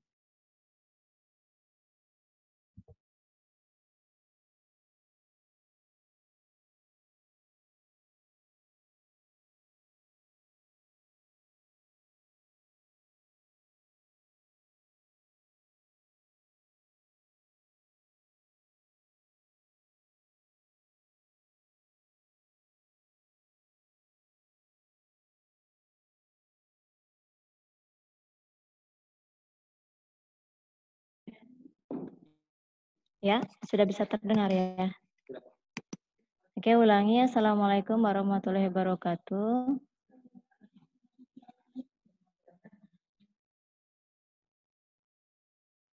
Apa kabar Bapak Ibu semua? Boleh dibuka mute-nya sebentar untuk mengembalikan konsentrasi pemindahan materi ya. Pemahaman materi yang satu dengan yang lain. Apa kabar semuanya? Tidak ada suara? Alhamdulillah. Alhamdulillah. Coba Anda sapa, tersenyum kepada dua orang di samping kanan dan kirinya. Silakan disapa kanan dan kirinya. Dua orang. Halo. Di sebelah saya ada Bu Eva. Apa kabar? Halo Bu Eva. Bunda. Assalamualaikum Bunda Eva. Bunda Eva dipanggil. Bunda Eva, Assalamualaikum. Bagaimana kabarnya?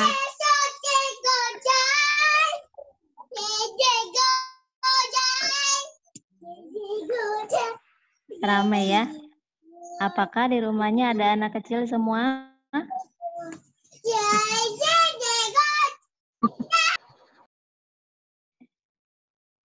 Oke, sebentar ya. Oh, nggak bisa pindah ya slide-nya. Slide-nya. Hari ini, oke, boleh di-mute kembali kalau sudah menyapa temannya. Halaman.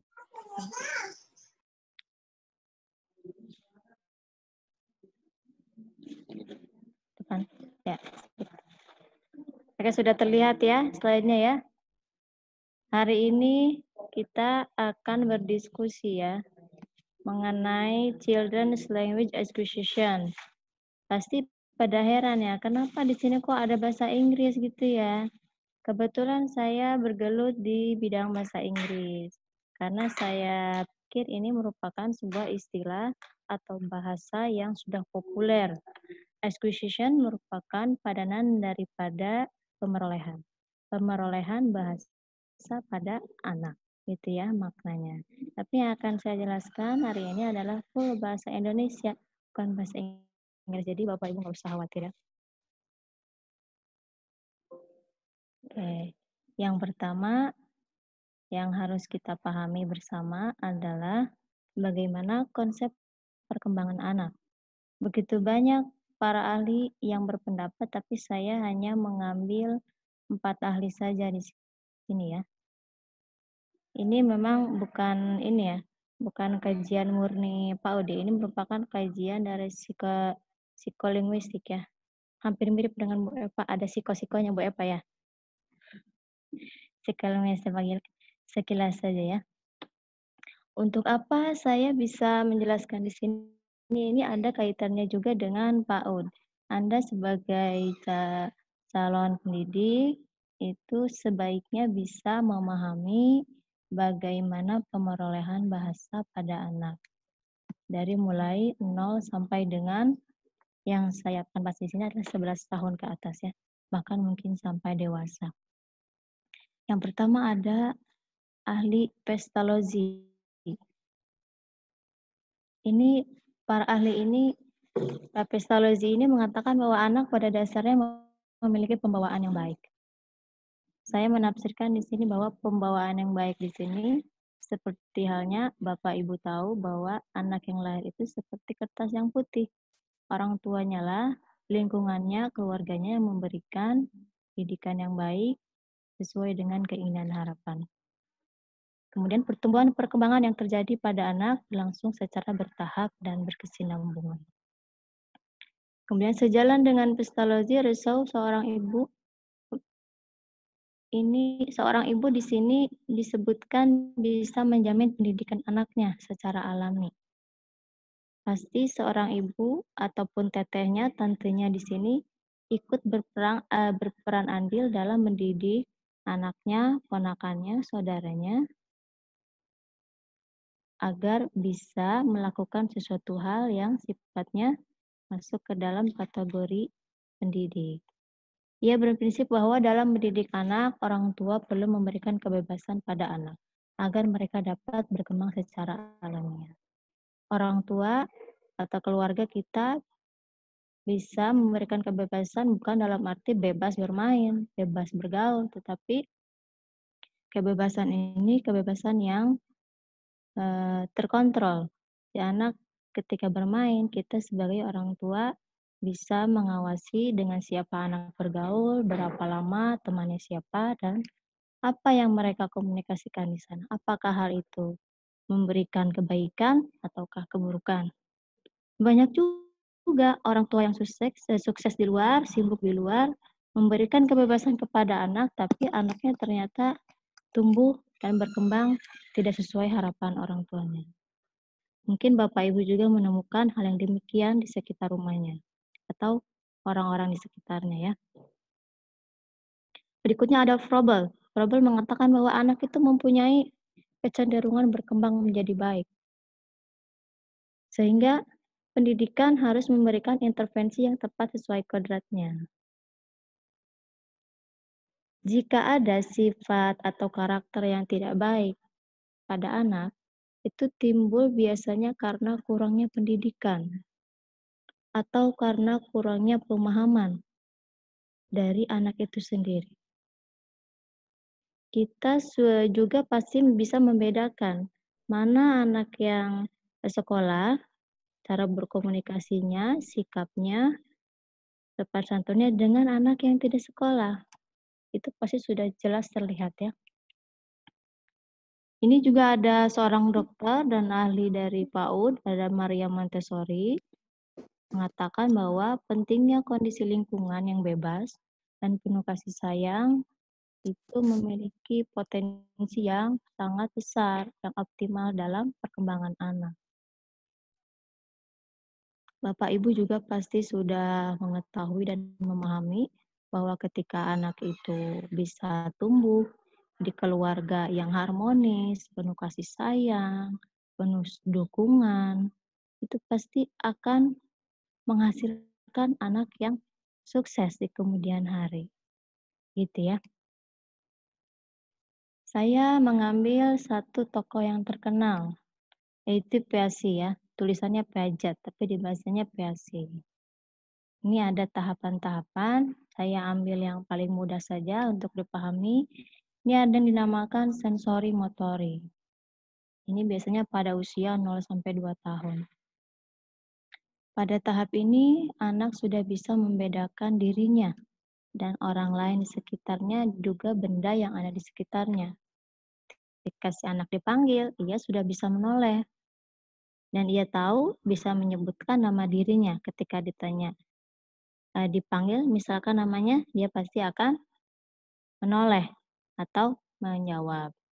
Dan bisa menyebutkan benda-benda yang ada di sekitarnya. Yang berikutnya adalah praoperasional. Ini biasanya berusia 2-7 tahun, tetapi ukuran tahun di sini itu tidak selalu mutlak ya. Karena semuanya juga dipengaruhi oleh perkembangan neurologi dari anak itu sendiri atau perkembangan dari otak itu sendiri. Pada tahap ini, anak sudah bisa mengklasifikasi objek sebagai fitur tunggal. Contohnya, ketika Anda sebagai orang tua mengarahkan anak untuk melakukan sesuatu. Contoh, coba Adek bikin balok yang warna kuning, disusun. Nah, si anak sudah bisa mengerjakan ya. Sudah bisa mengenali warna kuning. Dan bahkan sudah punya pikiran egosentris. Kalau sudah ada keinginannya sudah A, maka dia akan agak kesulitan kita mengarahkan agar pindah ke B. Misalkan, ini mainan temannya. Tapi dia mengaku ini mainannya dan gak mau diberikan itu banyak ya. Anak kecil itu sudah biasa ya. Nah ini yang harus kita pahami, ini si anak pada tahap ini berarti dia sedang mengalami atau berpikir egosentris atau keegoan. Berikutnya adalah operasional konkret pada usia 7-11 tahun. Anak sudah bisa berpikir secara logis mengenai benda dan juga peristiwa serta mencapai konservasi angka. Contoh, saya punya anak usia 7 tahun ya, tapi saya juga belum pernah mengadakan penelitian mengenai bahasa ya. Belum. Si anak mengatakan, Mama, besok AA mau latihan silat. Nanti mau tiap minggu. Nah itu si anak sudah bisa berpikir secara logis. Sudah bisa menyimpulkan bahwa kegiatan itu akan berlangsung setiap minggu yang menunjukkan bahwa ia sudah mencapai konservasi angka, sudah bisa memahami angka-angka. Yang berikutnya adalah operasional formal 11 tahun ke atas. Anak di sini sudah bisa merasa atau mengenal emosionalnya ya. Dia sudah bisa prihatin, sudah bisa menyimpulkan masalah mengenai hipotesis, sudah mempunyai keinginan di masa depan dan ideologis. Contohnya ketika kita bertanya, Ade nanti kalau sudah besar mau jadi apa?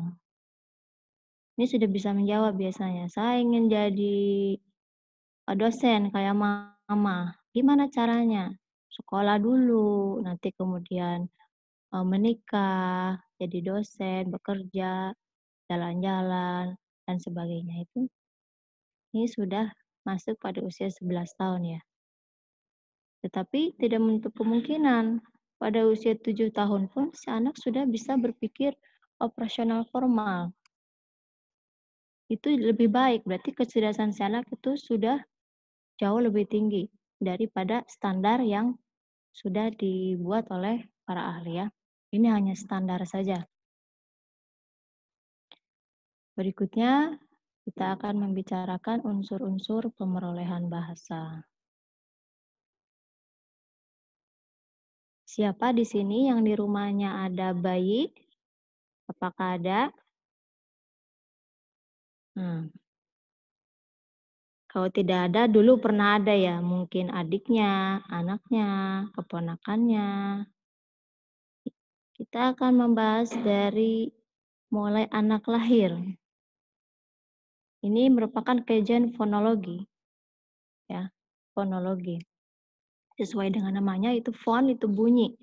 Si anak dari mulai lahir, itu sudah memiliki kecerdasan 20% pada saat otaknya dewasa. Berbeda dengan binatang yang sudah memiliki kecerdasan 70%. Karena itulah manusia yang baru dilahirkan itu hanya bisa menangis dan menggerak-gerakkan badannya. Kalau binatang ada yang langsung bisa menyusu, ada yang langsung bisa merangkak. Mungkin itulah proporsi yang ditakdirkan oleh Allah Subhanahu wa taala kepada kita yang memang dirancang agar pertumbuhan otak proporsional pula dengan pertumbuhan badannya sesuai dengan bentuk tubuhnya. Bagaimana apa yang terjadi kalau bayi baru lahir itu langsung bisa berjalan atau makan, ya kan? Kemudian bayi yang baru lahir itu bisa menghasilkan bahasa yang dinamakan cooing. Ini istilah dari bahasa Inggris ya. Mirip dengan bunyi konsonan atau vokal, biasanya pada usia mulai 6 minggu. Si anak sudah bisa menangis, menjerit, atau mendengkur. Tapi para ahli juga mengatakan bahwa ini belum termasuk ke dalam ranah bahasa, karena bahasa-bahasanya itu masih belum bisa dideteksi. Masih belum jelas bentuknya ya. Ada yang mengatakan juga bahwa proses cooing ini adalah proses menangis, menjerit, itu namanya proses cooing ya. Itu termasuk ke dalam prabahasa. Ini kalau sudah masuk 6 bulan ke atas, biasanya anak itu baby udah bisa ngomong mimi 2 kata ya, bilabil yang sama. Ada sebut mimi, papa, mama, atau kakak, atau yang lainnya banyak lagi yang artikulasinya hampir sama atau suku katanya sama. Berikutnya adalah tahapan unsur morfologi. Pada tahap ini anak sudah bisa membedakan mana kata benda, kata kerja, kata sifat. Ya. Silakan Bapak Ibu bayangkan apa yang terjadi ketika anak sudah bisa menyebutkan kata benda, kata kerja, atau kata sifat, dan kata tugas. Coba ditanya, Adek mau apa? Ada yang bilang susu, bilangnya cucu, atau mau embim. Nah itu si anak sudah bisa menyebutkan kata benda. Atau ketika dia merasa ingin makan, lapar, emam, makan, beli atau baca. Nah ini untuk usia yang lebih jauh lagi. Dan ada yang bisa menyebutkan juga tantenya cantik atau bonekanya cantik.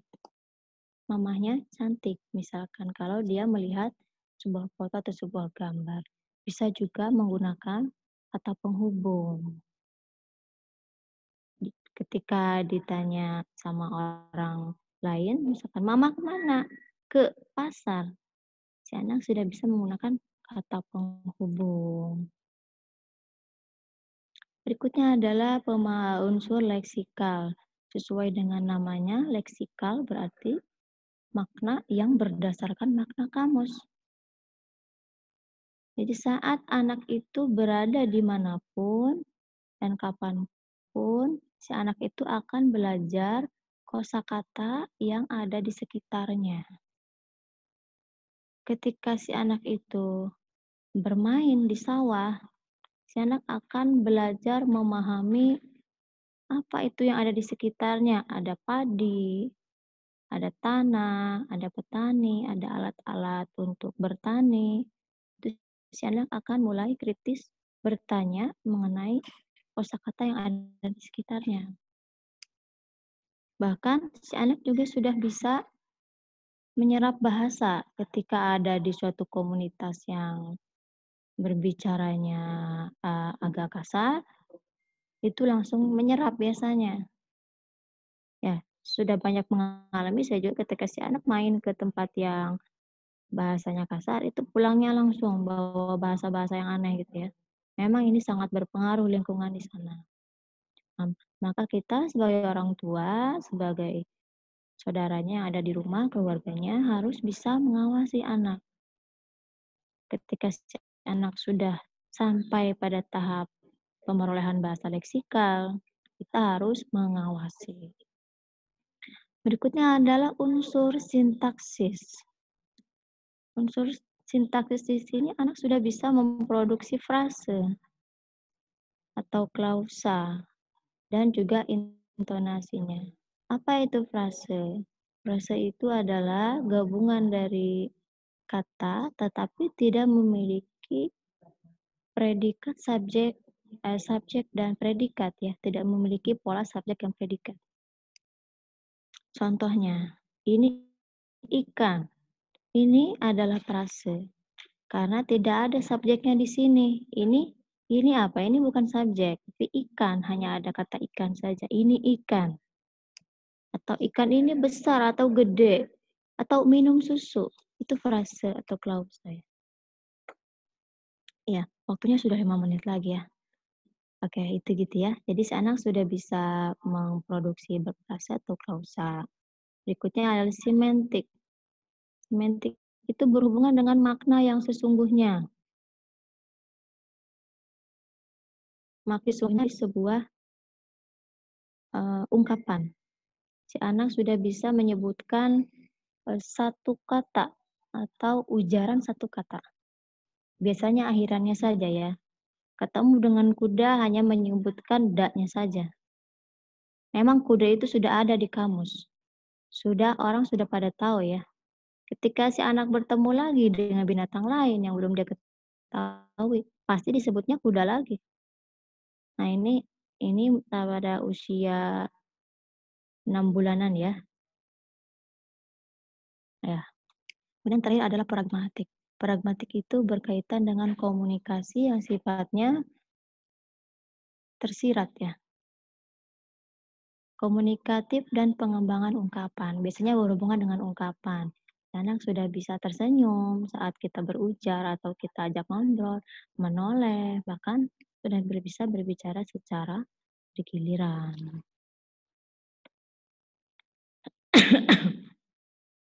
Berikutnya ini yang tadi saya jelaskan ya. Cuma ini saya buat rangkaian dalam usia yang lebih spesifik lagi.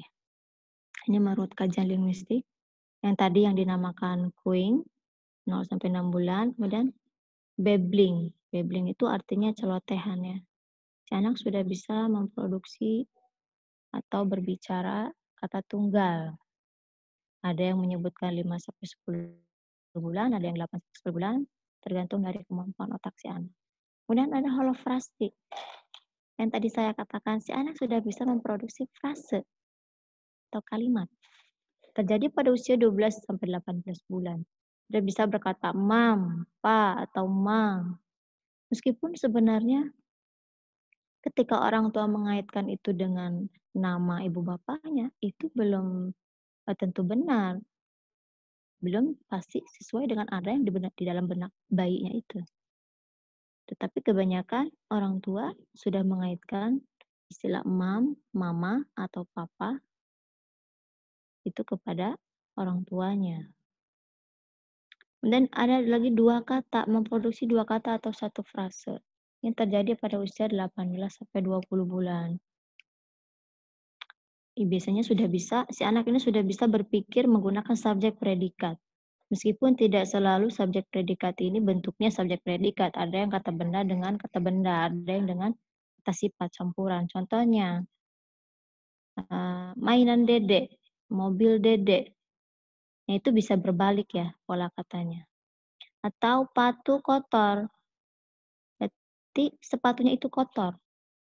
Nah, itu berhubungan dengan pola kata sifat dan kata benda.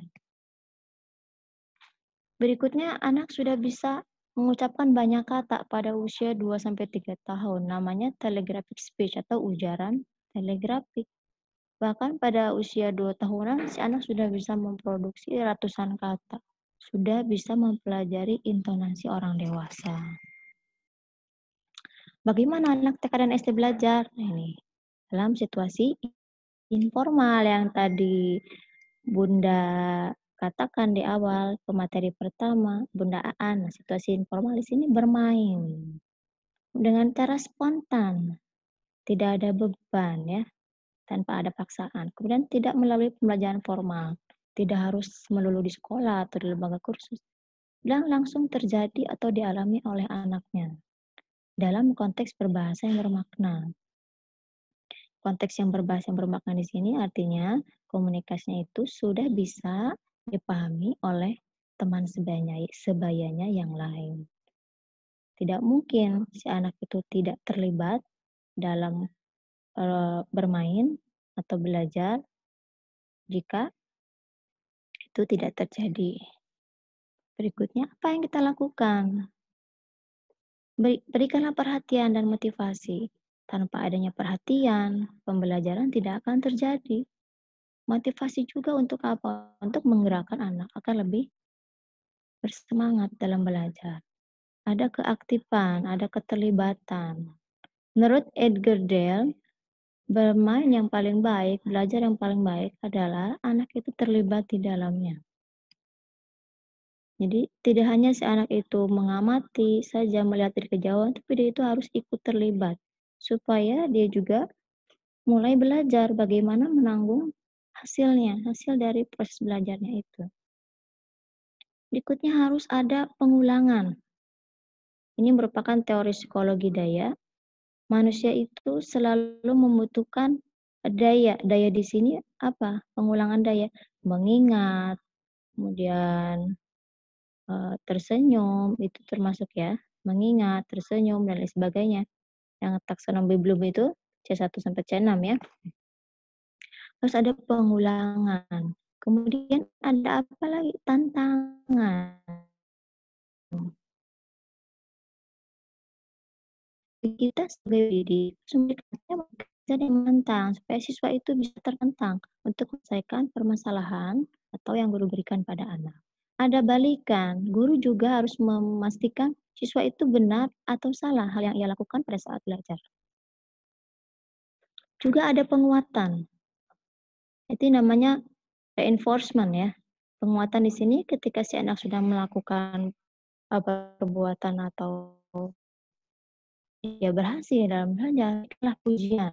Nah, itu akan menjadi reinforcement, serta seorang guru atau pendidik harus bisa memahami perbedaan individual, beda karakternya, beda psikisnya. Nanti juga akan berbeda cara belajar dan hasil dari belajarnya itu. Yang slide terakhir ya. Ini bagaimana strategi pemerolehan bahasa? Yang pertama adalah imitasi, tiruan, meniru. Ada yang meniru secara spontan, tanpa dipikir lagi ya. Ada yang elicited, ada yang harus dipancing dengan komunikasi, digali. Misal, ada yang beli mainan dari mana? Pasar. Sama siapa? Mama. Yang immediate, yang langsung. Ketika guru mengajarkan, coba berhitung. 1, 2, 3, dan seterusnya. Itu dinamakan immediate atau imitasi secara langsung. Ada yang delay. Ada yang sifatnya bertempo. Ketika guru bertanya kepada anaknya atau orang tua kepada anaknya, Ade, apakah ini handphone? Si Ade diam dulu, berpikir. Nah, itu dinamakan delay atau menunggu. Menunggu dalam produksi bahasa. Kemudian menjawab telepon atau handphone. Atau yang reduce atau yang mengurangi bahasa. Ketika orang tuanya bilang, ini adalah mainan aneh. Si anak hanya mengulang kata mainan aneh. Berarti di sana ada pengurangan di sana ya. Hanya menggunakan kalimat yang sangat simpel. Ada produktivitas dalam sarana komunikasi. Kita sebagai orang-orang yang ada di sekitarnya atau pendidik itu bisa menggunakan gestur atau mimik atau isyarat atau suara. Misalkan Assalamualaikum, menyapa anak-anak itu bisa sambil menggapai. Dan menggapai-gapai tangan itu melambai-lambaikan tangan atau dengan mimik tersenyum atau dengan isyarat dalam mengajar. Dan bisa menggunakan suara-suara dalam belajar. Ada juga umpan balik. Itu ada produksi ujaran dan responsi. Ada diskusi, sehingga akan terpancing menghasilkan respon. Ada stimulus dan respon. Yang terakhir adalah prinsip operasi. Ya, ini pengecualian ya. Jadi perbaikan kosakata yang diungkapkan oleh anak ketika contoh si anak mengucapkan kata belajar.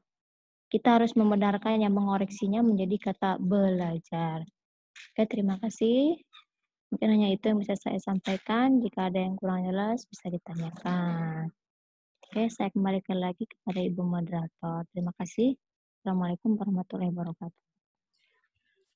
Waalaikumsalam warahmatullahi wabarakatuh. Terima kasih kepada Miss Iba yang telah menyampaikan materinya. Ya, insya Allah sangat bermanfaat untuk kita semua. Di kolom chat saya belum menemukan pertanyaan dari peserta diskusi pada pagi menuju siang ini, tetapi ada pertanyaan yang masuk via WA terhadap saya gitu ya, ditujukan untuk Bunda Aan, Bun. Sebelum Bunda ke acara yang lain gitu ya, mungkin ini sebagai sesi penutup, Bun, ini ada pertanyaan untuk Bunda Aan. Yang pertama itu tidak akan saya sebutkan namanya karena beliau meminta tidak disebutkan namanya gitu. Pertanyaannya terkait dengan pembelajaran di rumah, Bun. Bagaimana ketika orang tua banyak yang mengeluh dan menyerah ketika membimbing anak di rumah. Nah, apa yang harus kita lakukan sebagai guru PAUD untuk memotivasi orang tua? Itu yang pertama. Mangga Bunda, silahkan dijawab terlebih dahulu.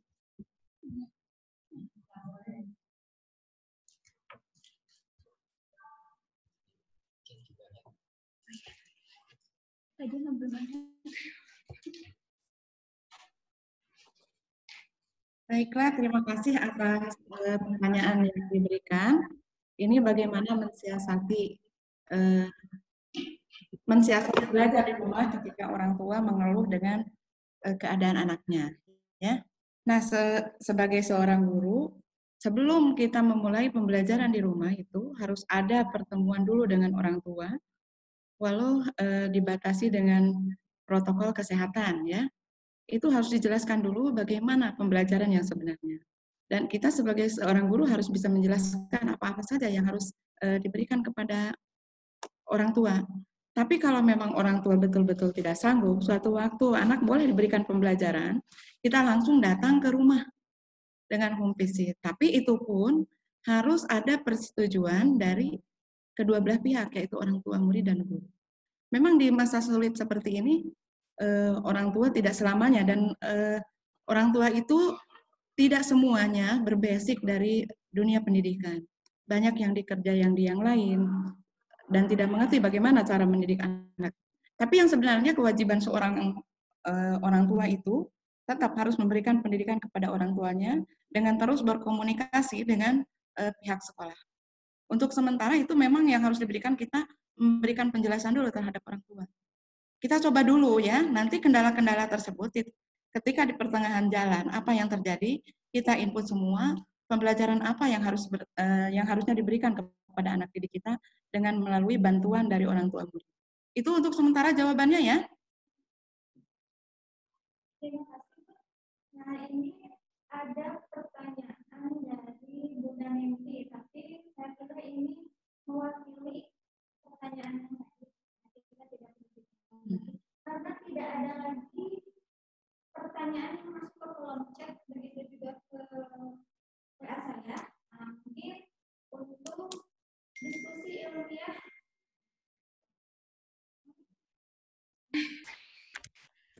terima kasih kepada Bunda Aan atas penjelasannya. Ada pertanyaan masuk di kolom chat dari Bunda Neti. Nah, itu saya kira sudah mewakili pertanyaannya hampir sama dengan pertanyaan yang masuk ke via WA ya tadi, dan mudah-mudahan jawaban dari Bundaan dapat dipahami ya Bunda Nenti ya. Karena tidak ada lagi pertanyaan yang masuk ke kolom chat serta ke WA saya.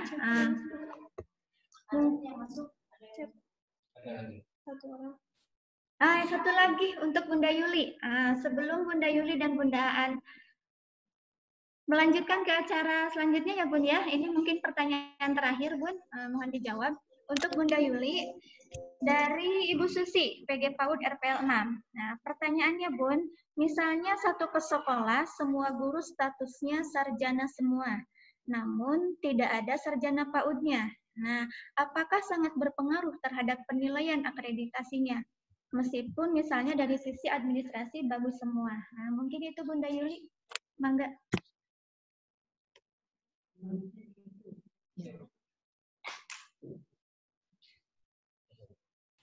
Dari siapa? Dari Ibu Susi. Oke, Ibu Susi, terima kasih pertanyaannya. Sarjananya tidak sarjana PAUD barangkali ya. Cuman sayangnya tidak disebutkan lembaganya lembaga apa, gitu kan. Nah, kalau kelompok bermain boleh-boleh saja asalkan ada yang memiliki sertifikat pelatihan PAUD gitu. Kalau untuk yang di taman kanak-kanak itu harus ada S1 PAUD, dan memang kaitannya dengan sertifikasi pun harus ada ijazah S1 PAUD gitu. Nah, adapun pengaruh tidaknya untuk tahun yang kemarin itu alhamdulillah tidak terikat terlalu ini, tidak seperti yang di tahun 2018 harus ada yang 1 PAUD gitu ya.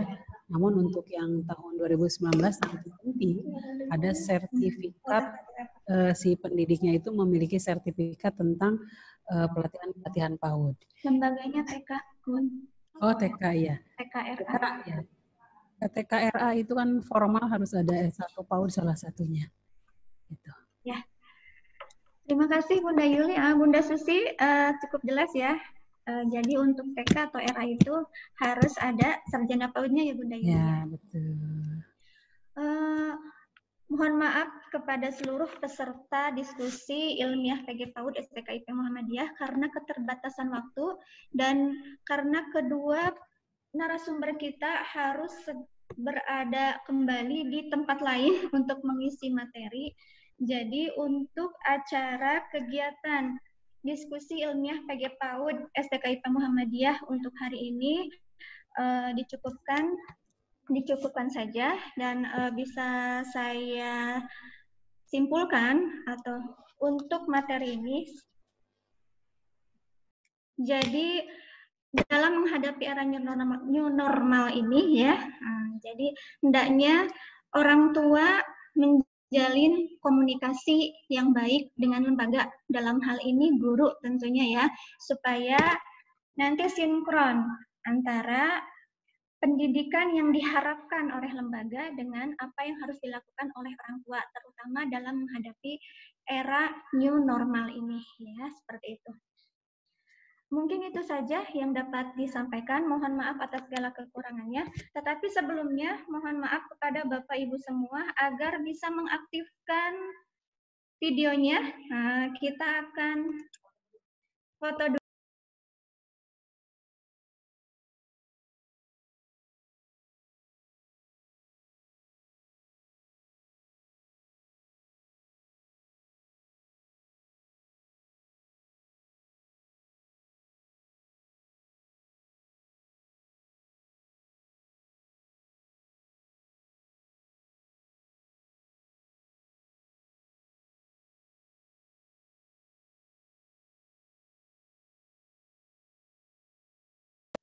Admin boleh. Ibu Rita, Ibu Mela, silahkan dibuka videonya. Kita akan berfoto bersama sebelum ditutup acara ini. Silahkan tampilkan penampilan terbaiknya. Satu. Belum.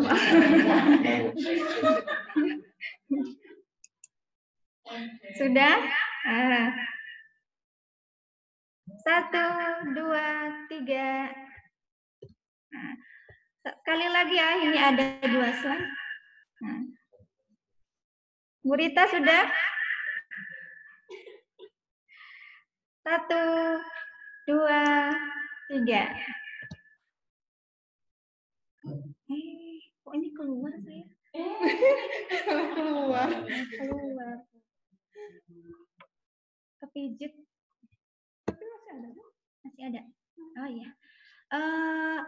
Terima kasih kepada seluruh peserta diskusi Pak Ilmiah PAUD STKIP Muhammadiyah Kunian, serta kepada ketiga narasumber kita. Alhamdulillah banyak sekali ilmu yang didapat pada kali ini. Mohon maaf atas segala kekurangannya. Kita tutup dengan membaca hamdalah. Alhamdulillahirrabbilalamin. Mohon maaf, saya sebagai moderator barangkali banyak kekurangan. Wassalamualaikum warahmatullahi wabarakatuh. Waalaikumsalam warahmatullahi wabarakatuh.